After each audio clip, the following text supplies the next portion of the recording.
Hello, everyone, and welcome to The Vertical Space, a podcast at the intersection of technology and flight. We are your hosts, Jim Barry, Peter Shannon, and Luka Tomjanovic, and here we look at the most important forces shaping the market of advanced air mobility with a particular focus on why and how they matter to those building a business in this very exciting and growing industry. Anybody can buy an airplane. Any company with money can buy a tool. So the companies that are designing these drones or these advanced air mobility aircraft, their technology is very clear. Once it's sold to an operator, it's a tool. So what'll define success will be the companies with really the core operating principles and technologies to deploy and utilize that tool to its maximum capabilities.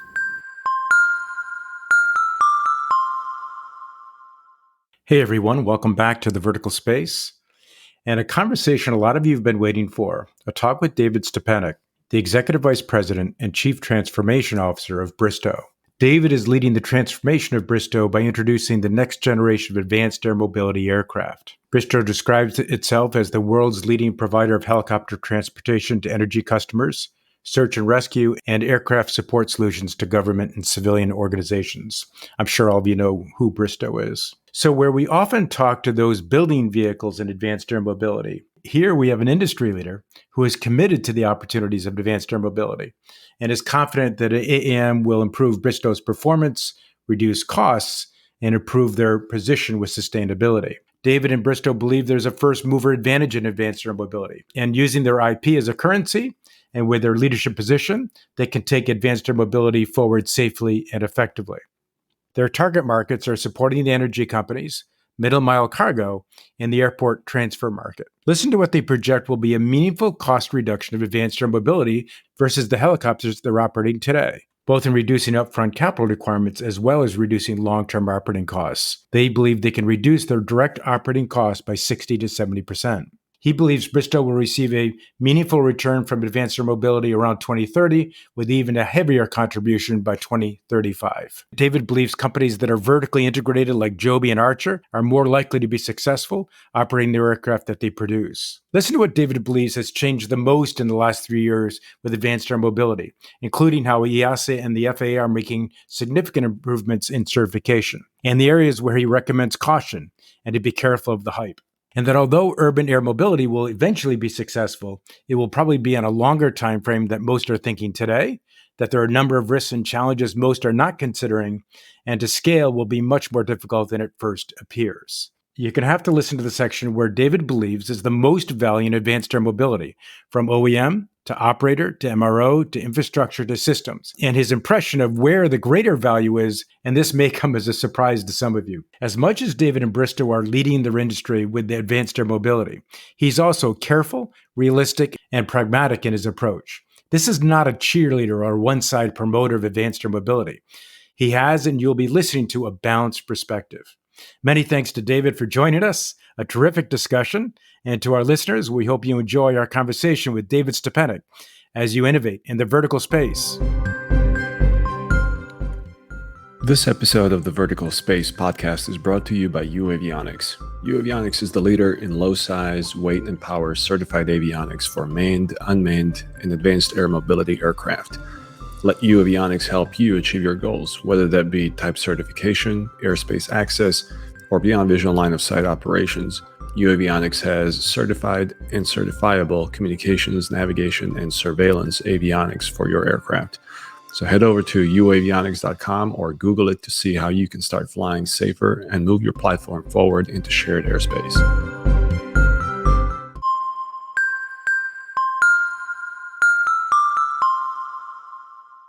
David Stepanek became Bristow's Executive Vice President and Chief Transformation Officer in March 2021. In this role, David is leading the transformation of Bristow by introducing the next generation of advanced air mobility aircraft and expanding Bristow's core business in new regions. Through David's efforts, Bristow forged partnerships with multiple OEMs, leveraging Bristow's 75 years of safety management and vertical lift operations. He participates in a variety of speaking engagements related to advanced air mobility operationalization and overcoming the hype of advanced air mobility to bring it to reality. David previously served as Bristow's EVP, Chief Operating Officer. Prior to joining Bristow, David held positions with PHI, including president of PHI's energy business and PHI Americas. He spent 20 years at Sikorsky Aircraft in a variety of leadership positions and is a veteran of the United States Marine Corps.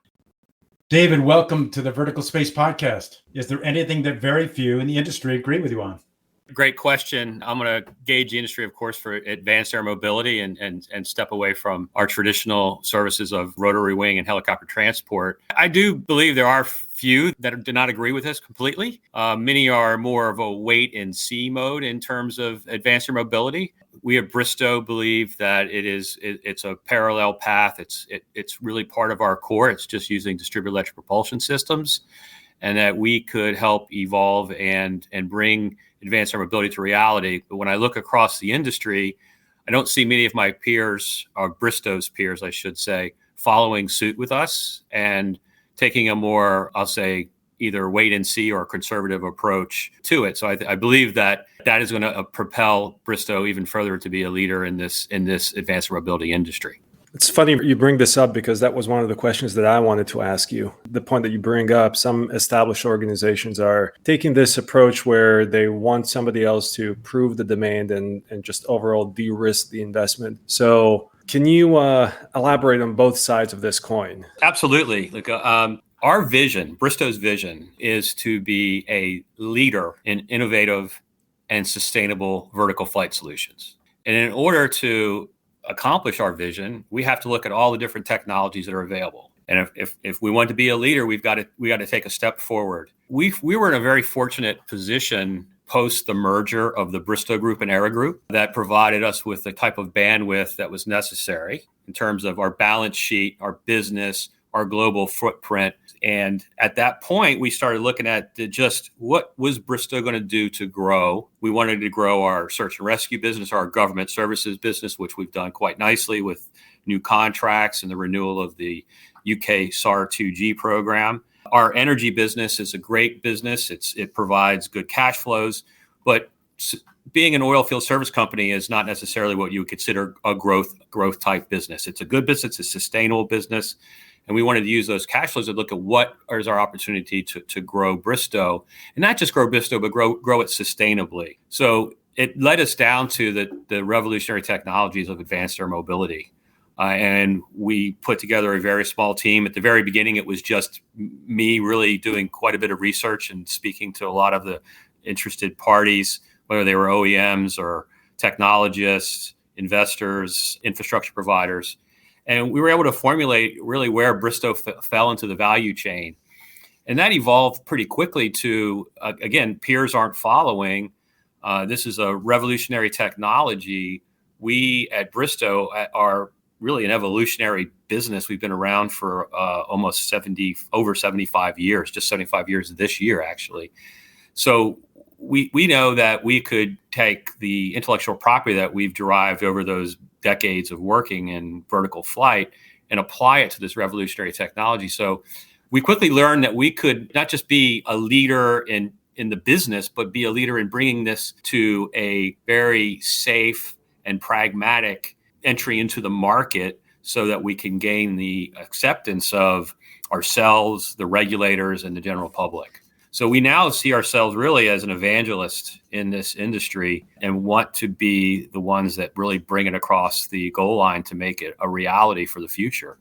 That would imply that you assume this is a market in which there is a first mover advantage.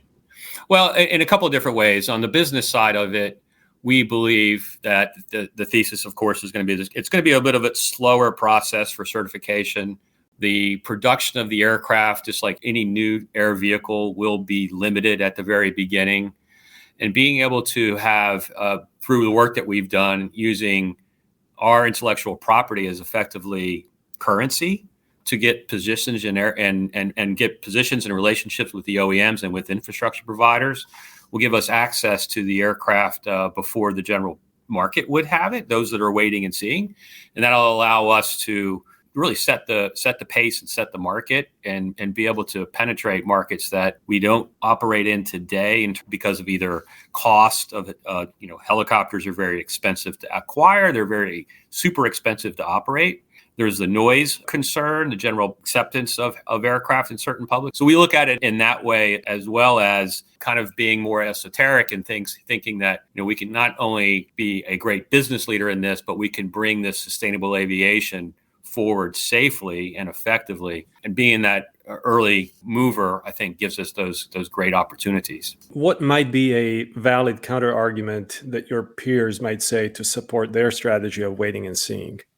I think it's going to be, it's a new aircraft, it's novel technology. We don't know what the constraints of regulations are going to be. We don't know what the constraints of the different municipalities or geographic regions that you'll work in. I mean, there are a lot of problems to solve here, right? We've got to solve the certification basis of the aircraft. We've got to solve the operational basis of the aircraft, how we're going to train pilots and engineers and infrastructure to provide it. There's going to be a massive amount of investment that's going to have to be made in just the ground systems and the air traffic management systems that are necessary. So you have all these big problems to solve. And I think if you're thinking about what it's going to look like in 2040 today, those are big problems.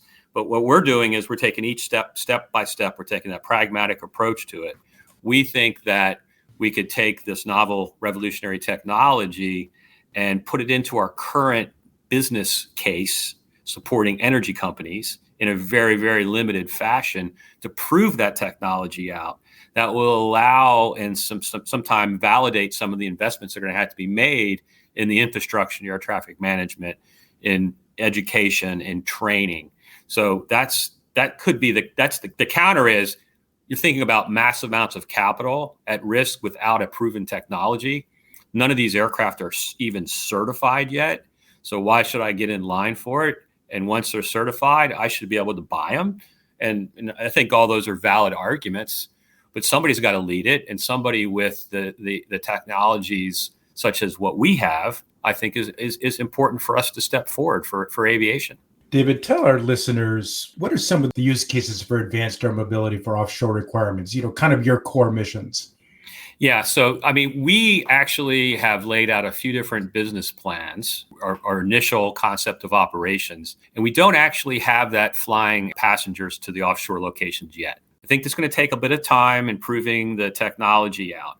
But what we do is what we do in the energy business is we're fundamentally a regional airport. We have a hub and we spoke out to the different either drilling rigs or platforms or semi-submersibles or the ships that we land on. And we have that network. All of the people that come to the hub and all of the stuff, the material that's necessary to support energy production, support the basis of life-sustaining things that are necessary for the people to live offshore, they have to come to that hub from a spoke onshore. So what we are theorizing in our proximity is to work with energy companies to bring the people utilizing advanced air mobility aircraft, taking trucks off the roads and bringing them to the hub, and then supporting the transportation either via ship or helicopter, depending on what you're moving, whether it's cargo or people. And then as we prove that out, we think that we will have limited scope of capabilities to support some offshore missions, but I believe that's going to take quite a bit of time. The more immediate effect to supporting offshore environments are going to likely be in the uncrewed cargo capacities. So products like Elroy Air, Chaparral, and other vehicles that are going to have a bit of range and payload. So think about hybrid electric propulsion systems today that can offset some of the current helicopter traffic that's utilized. And there's a lot of interest in almost every major oil company today in reducing that exposure, reducing the cost of logistics, and actually doing something about the carbon footprint that's created by drilling and supporting energy production. What does a typical cargo item look like in the offshore use case as it relates to weight and size? It's huge. So today, in the energy companies move cargo via marine vessels. Generally speaking, the only time they want to move cargo in a helicopter is when it's a high value requirement. It's drilling shut down or production shut down, and it's something that could fit into a helicopter. So most of the cargo moves on these marine vessels that can carry tons of weight. So you're talking about pipe and mud and cement and things to that nature. But if you just think about the Gulf of Mexico as one large region, there's approximately 12 to 14,000 people offshore, and they need food. And they need the products that you utilize in your house that's necessary, like toilet paper and paper towels and ice cream and all the things that's necessary. So we think there's a business case there for moving the lower weight, higher use product to the rigs. And it's already been done in some test cases on very small occasions. In the North Sea, Equinor has moved very limited cargo, and I'm talking about 5-10 kilos, utilizing an uncrewed, remotely piloted, traditionally powered drone. And it's also been done in the Gulf of Mexico. Some of the other use cases are surveillance. So you're surveilling for marine life, or you're doing flare tip inspections or inspections of the actual platforms and rigs themselves. Those cases there as well. So the high value, time critical transport that is done by helicopters today, how often does that occur? It doesn't occur very often, because one of the things that energy companies are really good at is planning and managing logistics. So I'll give you the numbers. The port of Fushan, which is the main port to support the Gulf of Mexico's energy business, 1,500 trucks or lorries or 18-wheelers enter that port every day. And that's got all the stuff that you're utilizing to support the energy business. And a lot of it is things that could be put onto aircraft if it were cost effective, and because it would be faster to move offshore than it is on a vessel, especially if it's a drilling rig that's 200 miles offshore. If it's drilling rig is 150 miles offshore, that's a full day's cruise on a vessel. So if you think about just if you could capture a small percentage and remove some of those trucks, you're talking about safety, talking about different scopes of your ESG reporting, and you're likely looking at a lower cost of logistics as well. So I think there's an opportunity there if you can just capture 10 to 15%, reduce, say, 100 trucks. Energy stuff's really heavy, right? It's big tools, it's pipe, it's all that stuff. Yeah, we're not going to move that on helicopters. We're not going to move that on AAM equipment, but we can move food, and we can move paper products and other devices, and some of the smaller tools and inspection requirements are necessary. You can also move drilling samples. We can remove oil samples that way as well. So there's lots of things that can happen, and opportunities. There's a wide variety of cargo that's going to these facilities. And if you think about it, just to give you some of the numbers, I mean, I'm sure some of it's changed as technology's advanced, but a drill rig, whether it's a drill ship or semi-submersible, there's 150 people there on that vessel. Production platforms, well, much less, but still it's quite a large number of people that are living offshore, and they need all those products. The three target markets that we've identified through the work that we've done is supporting the energy companies. And they're a distribution company where they're moving stuff all over the world. They're moving stuff all over their regions. And in that cargo, whether we move that people and cargo to the hubs to move the stuff in traditional manners offshore, or whether we actually move some of it in the advanced mobility aircraft. And then the next one is really the middle mile cargo. And we think that proving the technology out within a constrained industrial base, almost like a virtual private logistics network, if you will give us the operating license to expand that to regional distribution centers for big box companies or anyone that has to move things between distribution centers. And then the next real market approach for us is the airport transfer market, which is effectively the same thing. It's somewhat of a regional mobility market. And David, what's the financial impact? I mean, how significant are the cost reductions, at least from the first phase of advanced air mobility? Are they rounding errors to the company, or are they something more significant? They are significant in terms of the operating cost. And it's all relative to who you are and what you're doing. So for a company like Bristow, which operates medium and large helicopters, which have significant capital requirements, big medium helicopters, $15 to $20 million, and a heavy helicopters, $30 to $40 million today investment in that capital for one aircraft. But then when you look at the the requirement to operate those aircraft and all the complexities that come with it, transmissions, lots of rotating components, the blades, all the different bearings, the liquid heating and cooling, large turbine engines, they add up to a very high OpEx point. And with advanced air mobility and distributed electric propulsion systems, whether it's pure electric or a hybrid electric driven by a small turbine, you're removing most of the high dollar and complex components that are necessary on a helicopter. And with all of those rotating components comes vibration in the airframe and comes heat from the engines and just the friction that's generated within the transmissions and the drive shafts. All those play into degradation of the life of the aircraft. They play into degradation of the reliability of the components and drive cost. So depending on some different variables, but looking at a like-sized helicopter versus a like-sized advanced air mobility aircraft, you can potentially reduce your direct operating cost 60 to 70% is our analysis right now. And an example I can give you is we've set up, we've done some business modeling. We've set up a big business modeling for maintenance, repair, and overhaul of these. And it's the only time I've been in a meetings with directors of engineering and directors of maintenance where you're talking about bringing in a new aircraft and looking at the maintenance requirements and the time between removal of the components where they were smiling.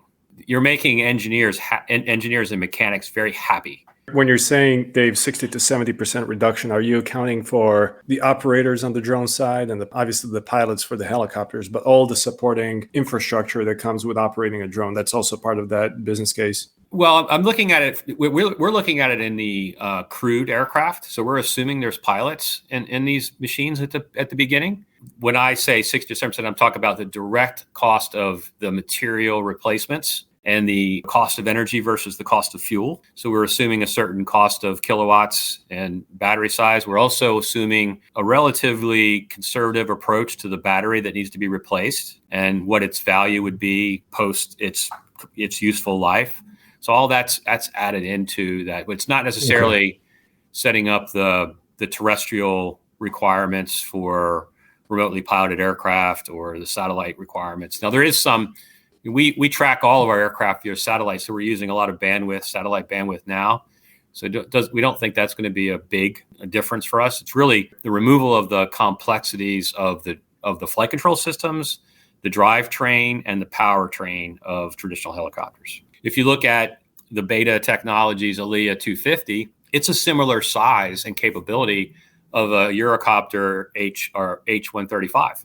So we operate H-135s. We know how much it costs to operate those. We operate quite a large fleet of them, and we've done a very detailed analysis on the Beta aircraft, and it's a substantial reduction in the cost. And you could take a similar product such as a vertical aircraft, the VX4, and compare it to, say, a Bell 407 or an AS350. It's a very similar number in terms of the percentages of cost reduction. Dave, what does the business case look like for some of the smaller cargo delivery vehicles, fixed wing drones? Yeah, so the fixed wing drone aircraft, calling it small, I think is pretty tough for us because we really have spent a lot of time in looking at and our partners are aircraft that have substantial range and payload. The Elroy Air is the one that is really the only one right now that we have that's remotely piloted or uncrewed, and it can carry 300 to 500 pounds, 500 miles. It's a business case that's very similar to what Beta would look at, only that's of course a crewed aircraft. So we assume that it's going to be remotely piloted, and remote pilots are not going to be any cheaper than pilots in the aircraft right now. So but back to really at that time, you're talking about, what do you move in kilos per mile? And when you compare it to land and or air transportation, it's a compelling business. What is the most important metric when senior leadership at Bristow is contemplating and evaluating different scenarios? What's the metric that everybody points to? most important is always a difficult one. So we like to look at a couple of different things. Of course, you want to look at your ability to generate cash, the return on the capital employed, and the percentage of your EBITDA or your EBIT, whatever metric you want to look at. So we look at the return on that investment and its cash generation. And that's why I'm saying that it's really interesting. With this industry, again, it's relative to coming from a company that operates complex machines and complex environments. When we look at the capabilities pound for pound, if you could get close to or equal to the same price points that we get for our current machines, it's a super compelling business. Very compelling. You mentioned the EBITDA. Let's say the comparison of the uncrewed aircraft, let's say for cargo deliveries, which the cash generation from that, is that a rounding error or is that potentially significant as well? I think it's potentially significant as well. And I don't think it's going to be our first deployment. There's still going to be the challenges of getting those aircraft certified in different jurisdictions. You got to get beyond visual line of sight. You got to get all the certifications that are necessary for that. And there's been some companies that have had some success in that, but still very limited capabilities. So we haven't built detailed business models on the Chaparral yet. However, we do have the price points I'll say lower than a crewed aircraft. The costing that we believe is going to be lower than a crewed aircraft. And while you're still moving the same payload, you should be able to garner very similar price points. So you would see I would say 10 to 15. I mean, this is just a number I'm throwing out. I have nothing behind it other than intuition. Probably a 10 to 15% better number than you would on a crewed aircraft. And that's all going to be relative to the regulations, how we have to manage the BV loss components to it, manage the airspace, and things that really haven't been discussed at great length, such as insurance and what that's going to look like. That's still another question mark out there, how we insure the hull and how we insure the liabilities of operating remote aircraft. One of the counter arguments to this strategy might be that there are already frameworks, especially in Europe, that make lower risk profile missions, such as flying over oceans, a lot more near term than the commercialization of eVTOL aircraft that you mentioned before. So I'm a little surprised not to hear a greater emphasis on the low end of the market on some of these cargo drones, and makes me think what you need to see happen in the market in order to revisit the assumption for some of the smaller drones. So the reason you haven't heard me talk about it much is, and I'll say that we somewhat discounted smaller drones, because one of the things that Bristow brings to the business is we operate in 17 countries.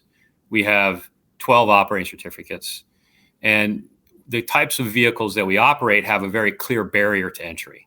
The smaller drones are going to be operated by smaller companies that are at a much lower overhead, much more nimble than a company like ours, and have different return requirements necessary than a company that's public. So that's going to be a very large number of operators and doing very specific missions. There's a great one in Ireland. I've met the gentleman several times, and he's making good money, but he's delivering coffee and he's delivering small objects and small packages. And I think it's great that he's doing it, but I don't think that we could competitively compete in that space with the types of operations that are regional, they're local, they're nimble, they're small. They have, again, they're looking at different numbers than we are. I think it's a great business, but it would be akin to asking United Airlines to fly a 172. Yeah, they're a great airline and they could do it, but how does that work? How do you become a small charter operation when you're a big airline?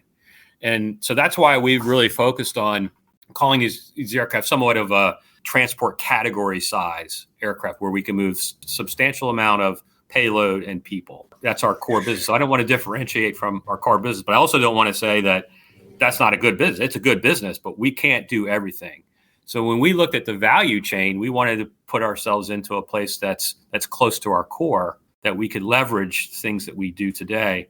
I didn't want to go down all the different paths that are capable, because you all have iPhones in your pocket or some sort of smartphone in your pocket. When they designed the iPhone, it was a phone that could play music, or really it was a music thing that could be a phone. Nobody really thought about the applications that we have today And I think it's going to be very similar for advanced air mobility, maybe not on the same global changing scale as the iPhone or smartphones have, but there's just going to be a variety of new businesses that are going to pop up, a variety of new ways to deploy it in small drones and micro drones, all the way up through super heavy transport drones that will be designed and delivered in the future. So we're good at moving people and stuff. We're good at managing regulatory requirements. We have a global footprint, and we wanted to continue to focus on sizable type aircraft to support our vision for innovative and sustainable vertical flight solutions. Yeah, Dave, I think it's a really strong comparison. And you're in a position where you are seeing these companies up close. You're observing how they develop from the perspective of a prospective customer. And what are you seeing in terms of the progress fielding these vehicles of different scale, the rate of progress that they're making? And if we extrapolate out a few years and we assume that the larger drone companies get into the market and start scaling and the smaller ones do as well, and we look ahead to reasonable advances in the underlying technology and the batteries, from your perspective, do you see on a cost per kilogram mile basis, do you see one end of the cargo drone market doing better than the other? Or perhaps the smaller drones, a 50-pound type payload drone, as they scale up, going to be in line on a cost basis with the larger ones? Or is one end of the market going to make faster progress than the other? Again, I'm not spending a lot of time on the smaller drones, and I'll caveat this that we actually at Bristow operate uncrewed aircraft services. We have Scheibel Camcopter, the S-100. We operate 4 of those in the United Kingdom, surveilling the channel. So they're operated remotely. They're way beyond visual line of sight. I was just over there recently at one of our SAR bases in the south of England in Lydd to witness a flight test and see it operate. And very capable, and they're scaling quickly. There's some challenges, of course, for each aircraft type on if it needs to be certified as a type certified aircraft and how it gets certified and then how the remotely piloted crews are. I do think that as this evolution moves forward and propulsion systems, whether they're pure electric or hybrid electric in the cargo drone scale, it just seems to me that the larger vehicles will scale faster at a lower practical price point than the smaller ones, because you're going to be limited out in terms of on the 50 kilo or less size on how you can really scale down the complexity and cost of it. Whereas the larger ones, when you look at some of the designs, Elroy, whether it's Electra.aero or Beta Technologies, their vehicles are scalable and the technology is somewhat scalable, and it shouldn't be a direct line of added weight to cost. So generally speaking, in the aviation world, in traditional aviation, the higher gross weight of the aircraft, the cost of it tends to go along with it. Whereas in this category, you're taking electric propulsion systems and scaling them. I don't believe, it's a thesis, that it will scale at the same cost point. And I guess I'll caveat this with it. Some of this is intuitive because, as I mentioned, I'm not spending a lot of time in the drone side. We're really focused on, other than the Elroy Air machine, and we are talking to another company that's building an uncrewed heavy lift cargo aircraft that we're very excited about. I can't talk much about it other than say that they're talking about being able to move a ton and be able to move it at good ranges with long loiter times using hybrid electric systems. So we're really thinking about the larger scale things. As I mentioned, the work that we're doing in the channel, we also see these uncrewed aircraft, and again, back to some scale of being able to support those types of missions of surveillance, because of their capabilities with payloads, you can put a lot of surveillance equipment on them, whether you're doing searches for victims in the water or you're surveilling to support the safety of refugees coming across the English Channel. I do wonder if one sort of scale of drone in this market, if at that scale it is able to enter mass production sooner, if the cost advantage that it can get from that mass production can kind of change the legacy dynamics of how the aviation market has worked on a per cost unit basis. And that perhaps those smaller air vehicles get to market sooner, scale up sooner, and they end up dominating on cost, provided that you can break the payload up, because you don't have as much of a potential, human pilot cost structure limitation. Right. Mm-hmm. You don't have the same cost dynamics with the propulsion systems. So I don't have a conclusive opinion one direction or the other, but I'm certainly open-minded to the possibility that it's going to play out differently. Yeah, it could. It could. I mean, there's some really good companies out there that are really doing a lot of experimentation and doing some flights and have some commercially viable aircraft, and they're operating commercially viable aircraft. There's a few in the United States. There's a few in Europe, of course.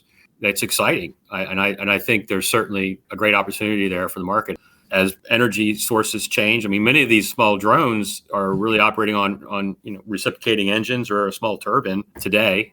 When you get to that, you need that range. But when you start getting to the complexities of, and I'll talk about the Scheibel camcopter, which is a great machine for us. It looks like a little helicopter. You could look at our website and you'll see a picture of it flying next to one of our S-92s. They're still pretty expensive machines to operate. They're still pretty expensive machines to acquire because they don't have the scale. They're not doing the manufacturing like what could potentially happen with advanced air mobility, but they likely will. And as they change their propulsion systems, I think what you said is correct. It certainly could be a very, very interesting marketplace. So Dave, if the scenario that Peter described does happen in the near term, what's your strategic response? It seems like you are choosing a wait and see strategy for this and for the small market. drones. Yeah, yes. I mean, I don't want to give up too many of our trade secrets, but again, we wanted to be very disciplined as we entered into this industry on our investment of capital and our investment of human capital. So we're using our human capital right now as much as possible to really become a leader in this industry. And we're doing that because of what we've done and what we know, our core. I think about 10 years ago, both Bristow and AAM had actually got into the small drone business for a very short period of time. It didn't work out very well for them. Might have been way ahead of the game. So we'll continue to have dialogue with other companies that are in this business. When you think about what companies like Amazon had to invest in their systems, I've heard numbers that are in using $1 billion, and all the challenges that were associated with it. I don't know why we wouldn't want to take that risk. So I think what you'll probably see is if we decide to go into that kind of industry, it's more of a buy than a make. Since we're talking about this new crop of operators on the lower end of the market with smaller drone cargo vehicles, as that number of operators and OEMs grows, what do you think will define success? What will differentiate winning teams? Is it the aircraft itself? Is it the workflows that they build the customer experience around? Is it the infrastructure that they own? Is it the existing customer relationships? What do you think? So I have a philosophy on companies that operate durable goods or complex machines. Anybody can buy an airplane. Any company with money can buy a tool. So the companies that are designing these drones or these advanced mobility aircraft, their technology is very clear. Once it's sold to an operator, it's a tool. So what'll define success will be the companies with the core operating principles and technologies to deploy and utilize that tool to its maximum capabilities. That's what differentiates Bristow from our competitors. We all have the same helicopters. We generally pull our human resources from very similar pools. So having the systems, having a culture of safety, having a culture of operational excellence and always demanding excellence, and being innovative in applying and finding new ways to apply the capital that you've invested in those ways are going to define your success. Can you go into a little bit more detail, please? What are the key competencies that an operator needs to possess to make sure that this tool is deployed and utilized to the maximum? My key attributes for operating aircraft are safe, reliable, and efficient. So you first have to have, and really, it's your license to operate. You have to have a safety system, and not just at the regulatory requirements that are necessary. Regulations are the very minimum bar. They're important to have. They guide a lot of things that we do, but there is not one sophisticated air carrier out there that operates at the very basic point of I meet all the regulatory requirements, so I'm safe. So you have to have that culture of safety and that ability to invest in the right products and tools that are necessary to employ complex aircraft in a safe manner. So that means you're buying the best equipment, or you're buying the equipment that you know that's necessary to put on the aircraft to operate the aircraft safely. And then you get into reliability and efficiency.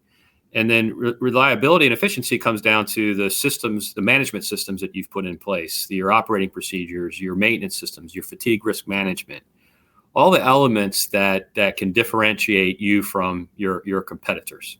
Then you have to be able to demonstrate an efficient way of doing it. So you have to be able to run the business itself. So you have to understand how you staff, where you put the people, how you manage the schedules. All those things come into the play to differentiate you as an air carrier.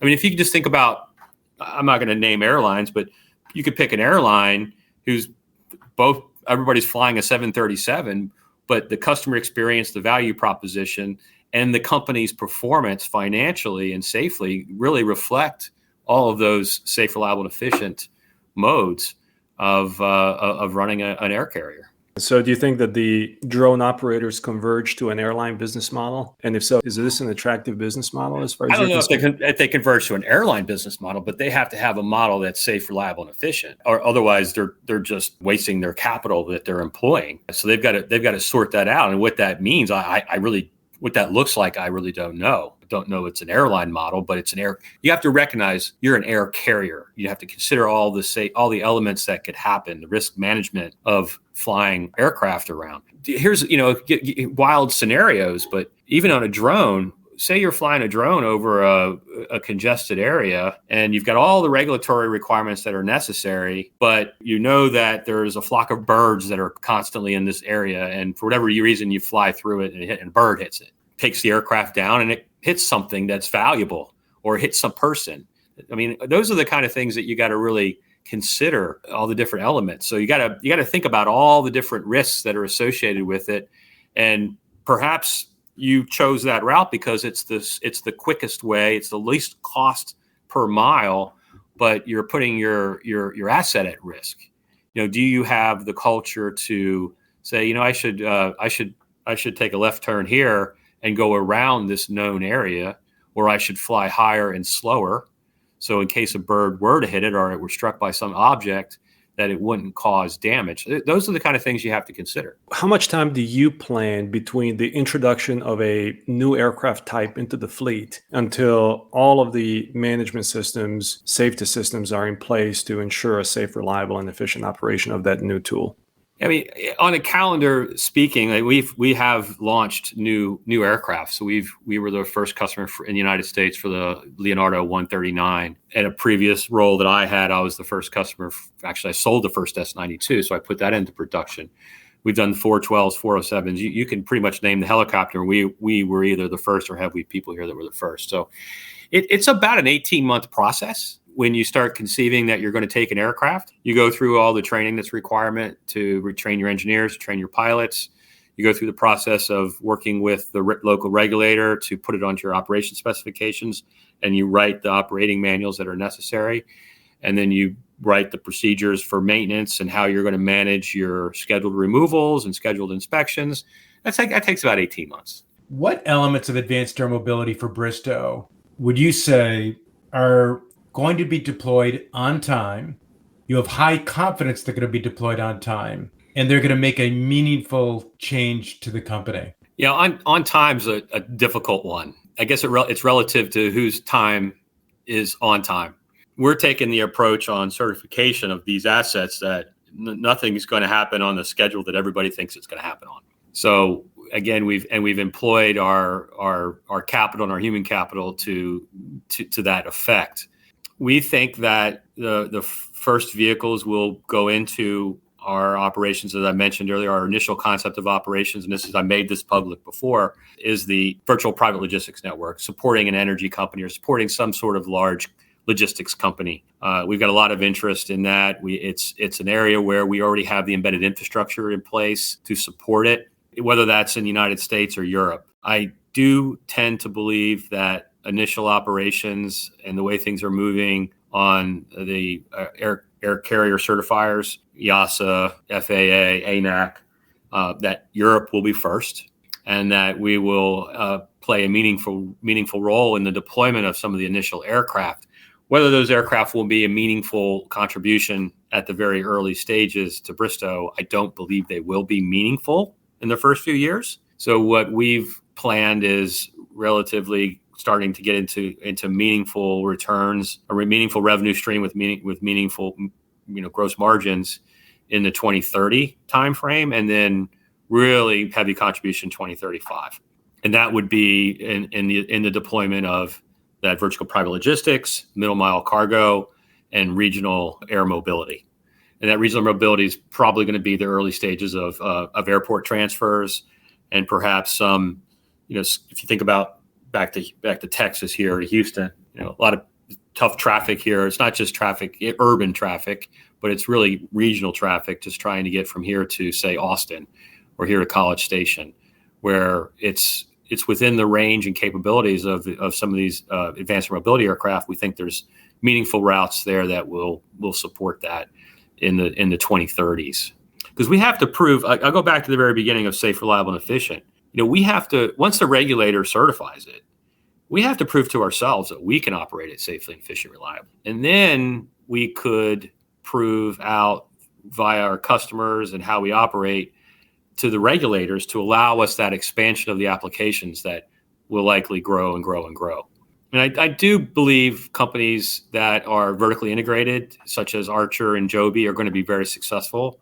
I think they're going to have their initial operations as they've laid out, and whether that's in Los Angeles or Miami or or New York, wherever they choose, those are going to be successful in early stage operations. Again, but they're vertically integrated. They're going to be operating their own aircraft that they design and certify and produce, and we'll see how that business model plays out long term. You've been leaning in and leaning forward more than most for a variety of reasons. Partly the market that you're in, partly the company, partly you. What's changed the most in the last 3 years from the assumptions you had back in 2020?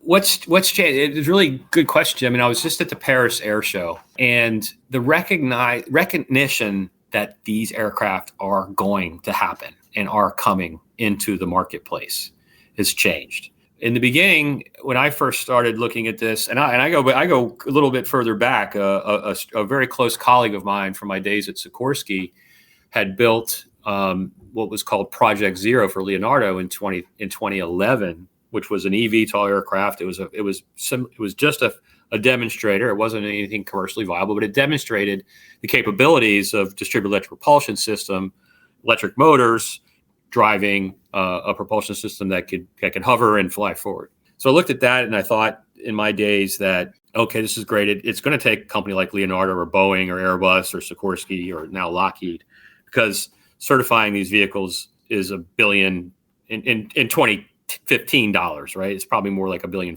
today, maybe even $2 billion. And then, so the change that's occurred has been the initial influx, the 2020 timeframe of all the capital that came in, that was allowing some of these entrepreneurial companies and the new engineering companies to, leap ahead, or if you will, of where a big integrated defense contractor would be, trying to fund a program, doing it the way they do it today.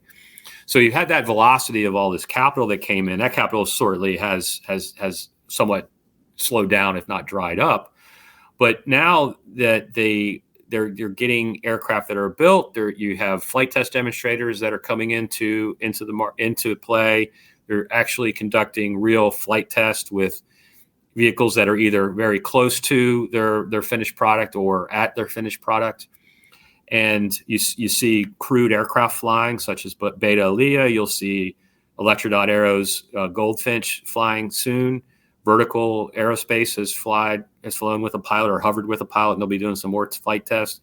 Lilium's flying uncrewed. Joby's flying uncrewed. Archer. So there's this reality that's happening. It's like, oh, this is going to happen. The capital is still there. Some of these companies are going to have to raise more. Maybe they'll get some government support, depending on where they happen to operate. Maybe some, I think without a doubt, some will either be consolidated or just go away. But you can see the reality of it happening, and people on a wider scale, especially when I was at the air show looking at some of the vehicles that were on display or flying, that, hey, this is going to happen. I mean, Volocopter flew their Volocopter city hopper at Paris, and they're going to fly next year at the Paris Air Show. The Paris Olympics. So it's reality now. It's really starting to get in. I think that's the big change for sure. And then I'll go to the government side of regulations. You're seeing EASA has made a great improvements and defined how to certify and how to operate. The FAA is doing a catch-up job, but they're doing a good job. They just recently, of course, the powered lift structure is something that we'll be dealing with. They just released their SFAR on how we can train and license pilots and engineers.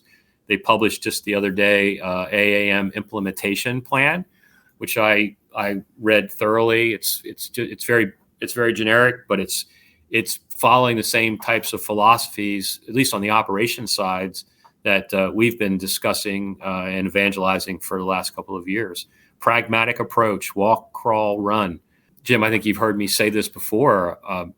When the Wright brothers sorted out lateral control and figured out how to control an airplane, we didn't start a major airline the next week and fly millions of people. We went very slowly. We moved cargo. We moved the mail. We took an occasional farmer up to survey their fields. And then there was a war. And then the war accelerated some of the technologies, and then it kind of moved forward. But we really didn't start moving passengers at any great number until almost 20 years later. Now, I think we don't have to go on that same timeline, but we have to take a very similar accelerated approach to it.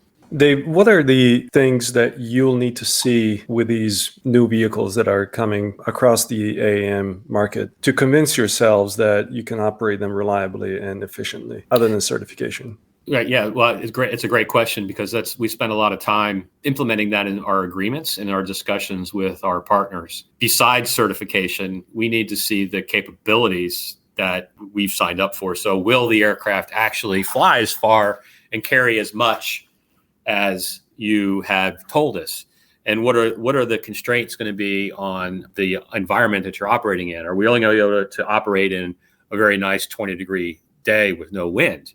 So we need to prove out the aircraft's, not just the certification, but its performance and commercial applications. Will we be able to put cargo in these aircraft? What kind of cargo are we going to be limited to? There's all those questions are going to happen. It's not just that certification. And then back to safe and reliable. Was the aircraft designed to be operated in the environment? Maybe it's a single pilot aircraft. What does the crew load look like? We'll be able to operate it, in utilizing the automations and the flight control laws that are being developed. When aircraft are certified, sometimes they come with some provisos, if you will, or limitations. And we need to make sure that those limitations don't hamper the commercial models that we've built. And that's kind of what Bristow's really brought to the table in terms of our discussions with our partners, is we express how we intend to operate this and the things that we'll need in terms of the aircraft itself or the kits that go onto it, the avionics systems go onto it, and any limitations that could hamper our ability to operate it effectively. And what's your instinct in terms of the level of uncertainty in meeting these performance operational constraints? My instinct tells me that we're going to have quite a bit of limitations at the very beginning of these machines. I think it's very easy to measure fuel reserves, its volume. Battery reserves are difficult to measure. So it's great that the aircraft can fly 200 miles because it has a battery that goes 200 miles, but will we be able to? And I think that it's going to be very, appropriate for regulators to limit some of the capabilities that potentially can be there until it's proven out. That's my instinct. And it could be on a variety of different things. It might not just be the energy. It could be the weather. It could be where we could operate it. We can only operate it in very remote locations. Those are the kind of things I think we'll see first. And I think we have to accept that that's going to be the reality. And the initial operations may not be extremely commercially viable, but we have to take these initial steps to get to that commercial aspect. And then on the infrastructure and air traffic management side of things, I think that's going to have to grow naturally as well. just to build a vertiport, you could be talking of $25-30 million when you start pouring concrete and laying in steel and buildings. You can't just take a leap of faith that's going to happen. You got to do route studies. You got to prove the technology first, and then you got to make sure that you can find a customer base that'll get on these aircraft. You are, again, for a variety of reasons, you're leaning in more than most. You're the first through the wire. There are a lot of people listening to this because they know your leadership position in the market as a buyer of the technology, as a deployer of the technology. What would you tell our listeners? Many are investors, many are government officials who are trying to get a sense for, as you said, it's going to happen. That's a big change in the last 3 years, where 3 years ago, there may have been a little bit more speculative, a little more iffy as to, is it going to happen? Number two, it's going to happen, but the timing you're still quite not sure of. What would you tell them today that should give them greater confidence in the market overall? And then what would you tell them to be a little bit careful about? Well, that's very kind of you to say, Jim. And I'll start this with this. This has been an extraordinarily enjoyable time for me in my career. Been in the helicopter industry for 40 years now. 20 of those is Sikorsky, and the rest operating helicopters. And we do own an airline as well. It's always important to note that we do have a 121 carrier in Australia, and getting an opportunity to move into and create new markets with these novel, interesting technologies has been really an extraordinary time point where not very many of us get a chance to really participate in a revolution of an industry. There's only been a few of them in the aviation business. So good timing, I think. I'm quite lucky. And then working for a company like Bristow and being part of the leadership team and having that vision and having the support of our board and our CEO to do this has been extraordinary. We really see it as helicopters aren't going away anytime soon, but the technologies that are coming will advance to the point where they will. It might be 40 or 50 years, but they eventually will change. I mean, they haven't changed since Mr. Sikorsky really flew the first one in 1939, when you look at the dynamics of it. So back to wanting to lead, we think that, one, we can really build a compelling business that's parallel to our current business, not necessarily at all, if you will, cannibalizing what we do. We think it's an ability to grow our current business structure with our current customers and bring in new markets. On the careful side, and I talk this, some of my presentation is overcoming the hype. When I first started speaking publicly, I was meeting at an industry called Smart Cities. It was at Farnborough, not at the air show, but it was at the Farnborough facility. So they had all these different city managers and planners coming in from around the world, whether that was Dubai, Munich, San Francisco, Singapore, and they had this concept of operations, or concept of what's happening, because they'd seen some of these renderings and ideas of effectively what looked like the Jetsons. So I was very concerned, and I think some investors have really invested quite a bit on some very aggressive modeling in terms of urban mobility. So back to my thesis on kind of the Wright brothers approach to aviation when they started it, and how we go about it is we have to do this pragmatically. We have to use companies like Bristow to start these operations so we can operate safe and efficient, reliable, utilizing what we know. So look for companies that have a history and understanding of operating as an air carrier. We have to do this in a very controlled environment at first to prove it out. So we can get to those days where you're coming out of a restaurant and you could hit you get on your app and get an air taxi. That can happen, but it's not going to happen tomorrow, and it's not going to happen in 2030. So be very careful about that. Be very careful about companies that are seeking investment that tell you that they're going to have their certification done in a couple of years. Certifying aircraft is probably one of the most hardest things you can do in the world. You can just ask folks from Boeing and others, Airbus, about how difficult it is when you think about things that like the 777X or the 737, or in Airbus's case, the H160. Aircraft, they've similar designs and they've certified before. It's just really hard. So be careful about that. Watch for people that are companies that have teams that have leaders in those teams that have some sort of track record in developing aircraft and getting them certified and getting them into production. So that those are the things you have to watch. And also just be patient and recognize the arguments I hear is these will never be as good as a helicopter. And that may be true. It may never be as capable of hovering for 2 hours and rescuing 20 people, or it can't go 400 nautical miles to a rig in ice offshore Norway. That's really true today, but we got to start it somewhere. And I believe that we've positioned ourselves to do that, and companies I think like Bristow could do similar things to help this industry happen. And it's going to take collaboration amongst all the different industry players and regulators and local governments to bring this to fruition. But on the careful side of thing, again, I'd be very careful on those that are overtly overzealous on certification because they have this great safe design. And then the other thing, and I talk quite a bit about this as well, is safety by design is very important, and operating these aircraft safely is part of that is getting the aircraft that's certified and has all the right safety equipment. But that's just the very beginning. That doesn't bring you to zero accidents or incidents. It takes management systems and it takes a safety culture to get you there. And that's that evolutionary approach. So just be careful on what can happen. And we recognize that, I mentioned that there's a high barrier to entry for companies like Bristow. The investment that in capital, the investment in infrastructure, the investments in the businesses that we have to create in different environments around the world to have our operating certificates is substantial. Helicopters are expensive. Large airplanes are expensive. These aircraft on a relative basis are going to be a lower barrier to entry.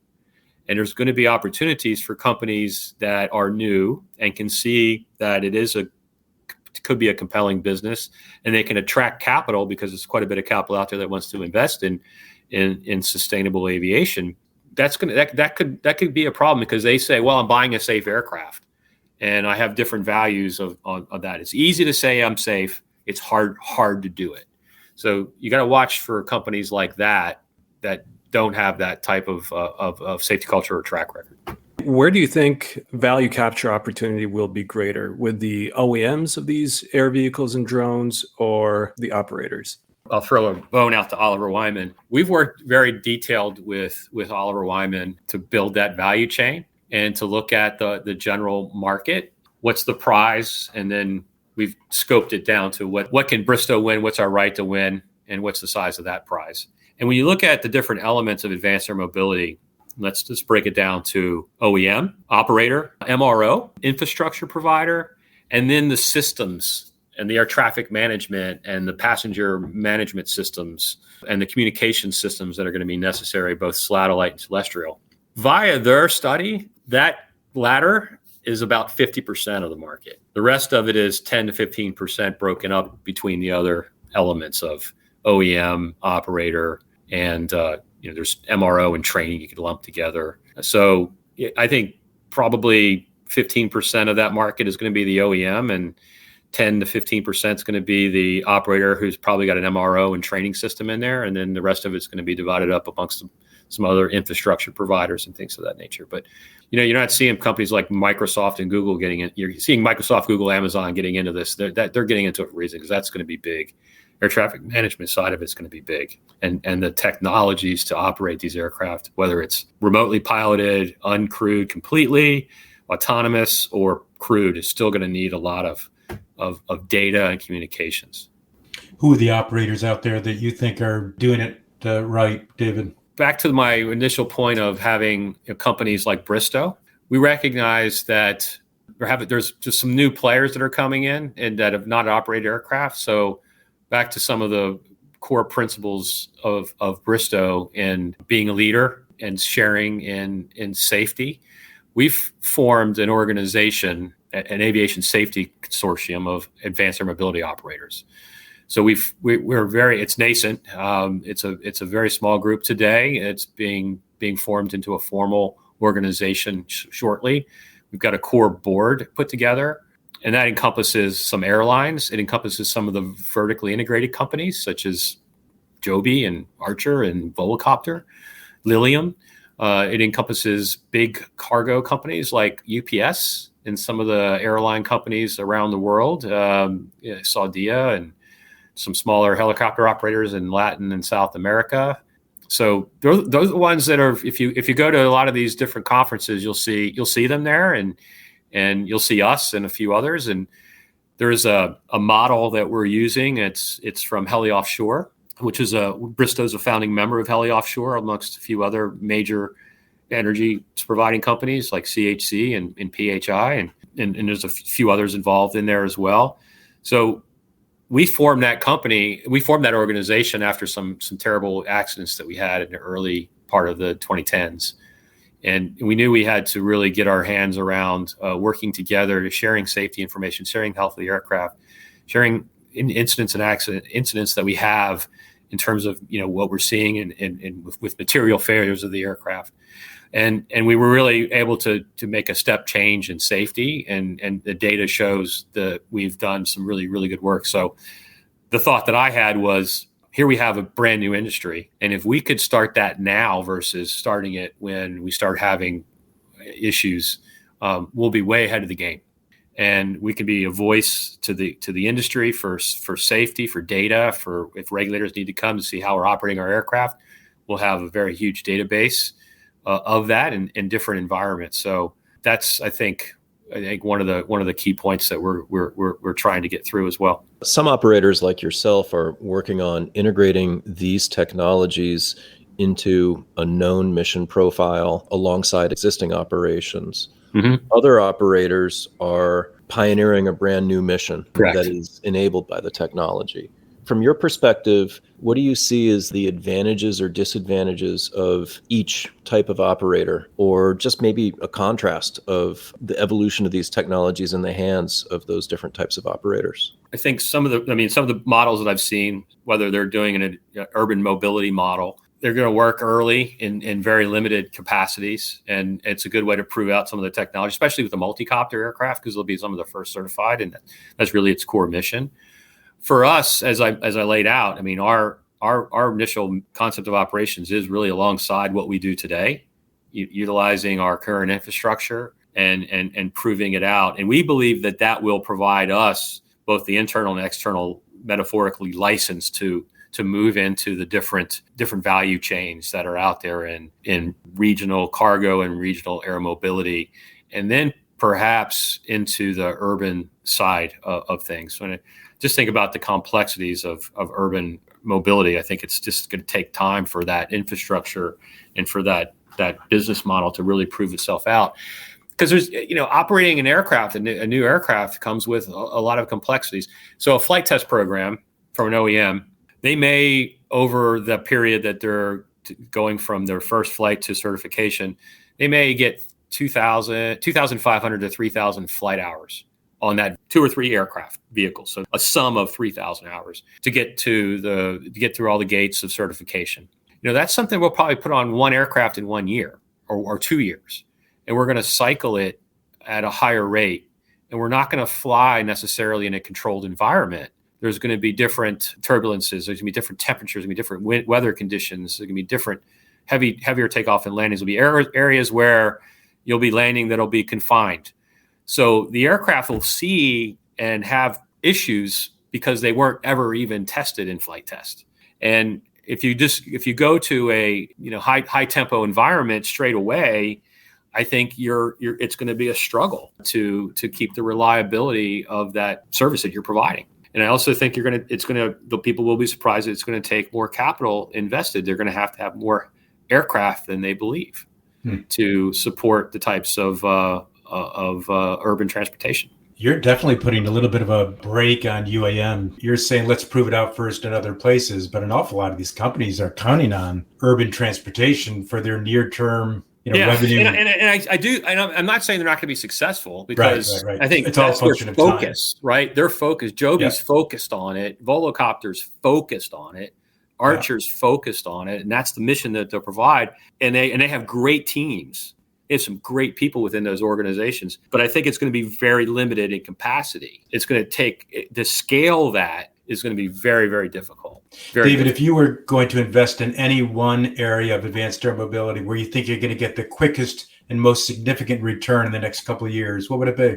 I hope this doesn't get me an SEC violation, but I'd invest more in Bristow. I think we're a free call. Okay. I think we're in addition to Bristow. In addition to Bristow, what technology do you think is going to break out that most people aren't really looking at today? Well, I go back to the picks and shovels. What's a pick and a shovel that you think? Pick and a shovel. Yeah, I think it's the technology and the infrastructure, the tier one supplier base, who's building batteries, who's building electric motors, who's developing flight control systems. Those are the ones, they're going to be successful because those products have to be acquired for these OEMs. You've already given us a picture of the next 10 years, how you see things playing out. How is it going to play out different than what most people think in the overall advanced air mobility market? I just don't think it's going to be the Jetsons. I think it's going to be, and I think the general public is going to have some patience with the industry. It's going to be a little bit more constrained than just, freedom of transportation that we all want today. So I really do think that. When I go back to when I think about what would I do? What would I want as a customer? Going around, I live in a very congested city of Houston.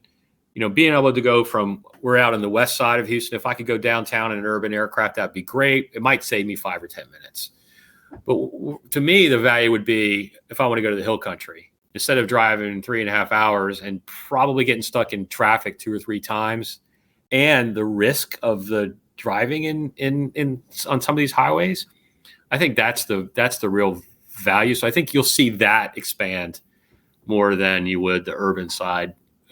Other than places like Paris, Singapore, Dubai. I mean, those cities are going to drive that acceptance, and they're going to drive the urban mobility. But on a broader scale, it's going to be more regional, in my view. The new FAA administrator, when we do get one, gives you a call and says, "What's the first thing I should do relating to AAM?" What would you tell him or her? Well, really give us a clear definition and not limited special airworthiness regulations that we're not sure if it's going to be viable in 5 or 10 years, because we're going to have to invest a lot of capital up front. So having a clearly defined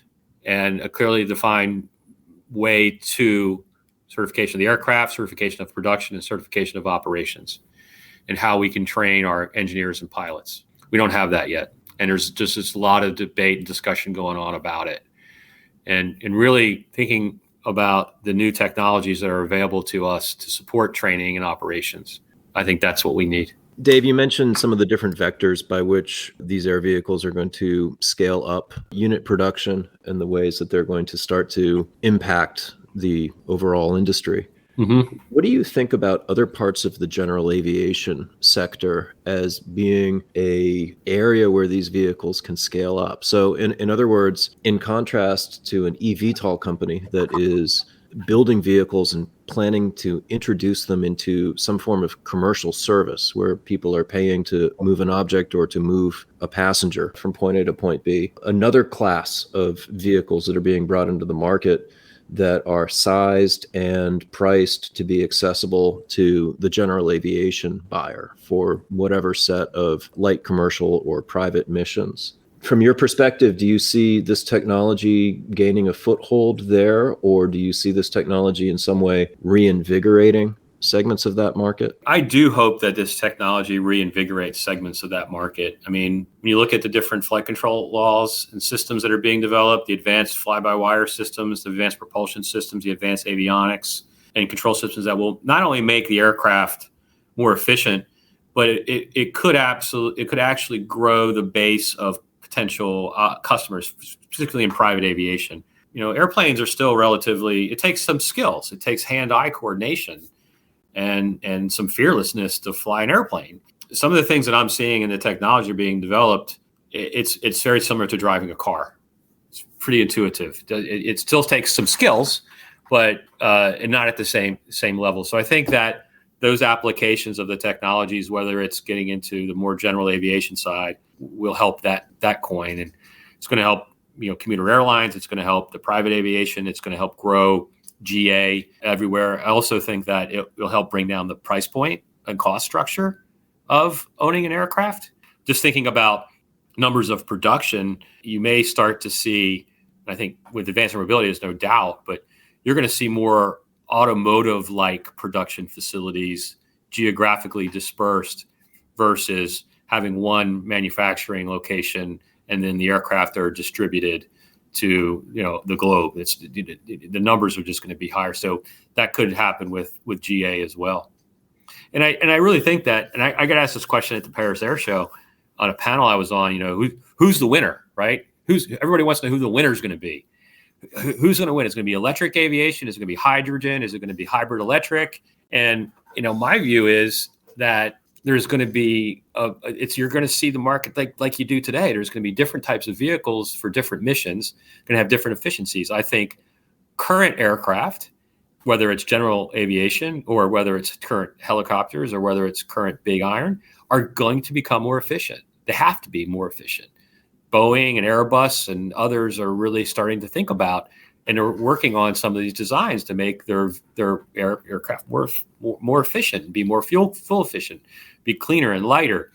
Same thing's going to happen as these technologies flow down into the general aviation world. Have you had a chance to fly the Pipistrel Velios, their electric little two-seater yet? No, I have not. I mean, there's a great example, right? You have it's got a very limited capability. I think it's got maybe a 40-minute flight time. It's got a small battery, but it's low priced, it's low cost, it's simple to operate, it's simple to fly, and it's going to help train people. So it's happening right in that category, and that's why Textron probably invested and bought Pipistrel. It's going to disperse, and there's still going to be, 10 or 15 years where almost all of us are driving, electric vehicles. There's still going to be the 911 out there, right? And then 911 is probably going to be a lot more efficient than it is today. And I think that's the same kind of thing that's going to happen with aviation. I tell you, the aircraft I would love to fly is that Goldfinch. Even though it's just it's a demonstrator. But I was there for the unveiling. I spoke at the unveiling, and I wanted to get in that thing so bad. And when I look at that Goldfinch, not necessarily what the end product's going to be, it's like, man, if I were in Alaska, if I lived in Alaska, this would be my aircraft. It's efficient, it's got range and payload, it's robust, it's been built by a brilliant company. I agree with you. That Goldfinch is going to be cool, and we're really a believer in the STOL aircraft as well, which surprised me when we started talking to John Langford. My first inclination was, hey, we're a helicopter company, man. And then John and I started talking, and some of his team. And I invited John to come see. It sparked this idea about this energy industry and how we can move logistics in a safe and efficient manner. So I invited John to come to visit our area down here. We put him in a helicopter, and we flew around the Gulf of Mexico and showed the infrastructure and how it's all supported.